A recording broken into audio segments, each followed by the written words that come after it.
For more on this, Christine Brennan, ABC News contributor and columnist at USA Today. Christine, it's good to see you, but sad, terrible moment to talk. First, did you know Grant? And I guess you've been in touch with his family. What are you hearing? I did know Grant, Terry, and this is just so sad, and continues to be sad even into the third day of knowing that Grant died while doing what he loved, which was covering soccer, covering the World Cup.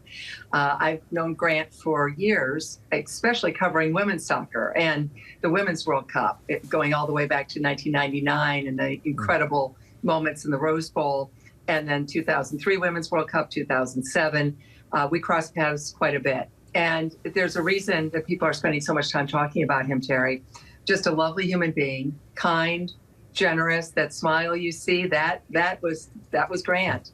And welcoming to those who didn't know soccer as well as he did, which would basically be every single human being on the planet, and certainly journalists who, like me, who had not covered soccer in my career until the Women's World Cup in '99. And so he was just a lovely human being, one of the most talented soccer journalists on earth, and certainly the best known, as you said, in the United States.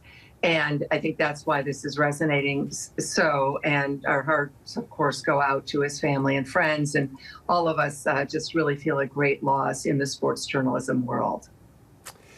And Christina, if you could, what was it about his journalism? Obviously, you said he's a generous colleague, and for people like myself who don't follow soccer that closely, you could understand what he was saying. But what in particular made him so respected among his peers? He loved, Terry, to tell personal stories. He brought soccer alive by bringing the characters in the sport alive. He had a sense of humor, which I think is very important, especially in the world of sports, because so many people gravitate, as you do, to sports, we all do, for a little bit of an escape, to not always get the hard issues that we get in politics or the world affairs. And he brought that. You could see the smile on his face with his podcast. Everything that he was doing, there was joy in it. And yet he also, conversely, took on these serious issues. As Will's report said, there he was wearing that rainbow T-shirt in that first match, and as was reported, got a lot of attention, which I think is part of the reason that people knew his name and focused on him with this World Cup, was that the authorities at the stadium told him to take off that rainbow T-shirt. Of course, Qatar has such a terrible human rights record and terrible record on LGBTQ issues and folks who are LGBTQ. And Grant would not take off the T-shirt. And he sat there for about a half hour until he was cleared to go back to the press tribune to do his job covering that match with that T-shirt on. So while he enjoyed the matches and enjoyed the sports part of it, he also never shied away from the human rights issues that he could bring to the table by writing about soccer. Sounds like a really stand-up guy. And I got to ask you, because it's out there, including from his brother, concern that because he stood up to the authorities in Qatar, that maybe there was foul play, that maybe there was some kind of poisoning or something like that. Have you got any sense of that, or what do you think of that?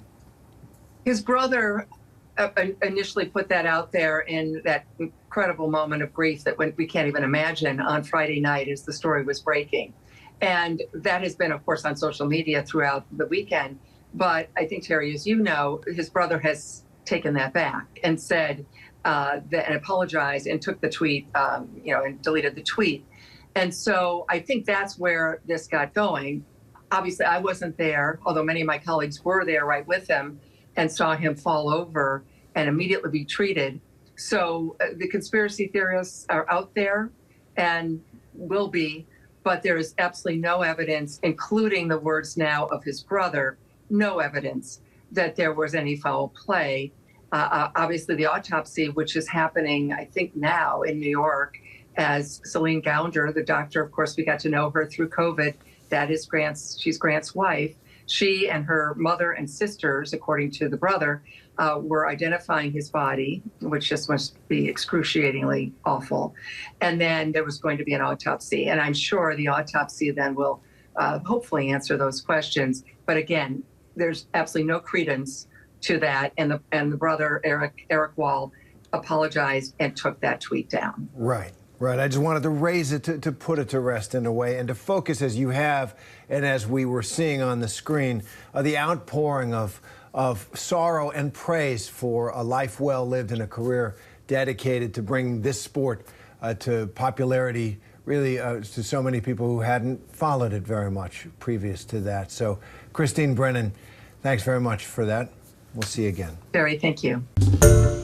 Hi, everyone. George Stephanopoulos here. Thanks for checking out the ABC News YouTube channel. If you'd like to get more videos, show highlights, and watch live event coverage, click on the right over here to subscribe to our channel. And don't forget to download the ABC News app for breaking news alerts. Thanks for watching.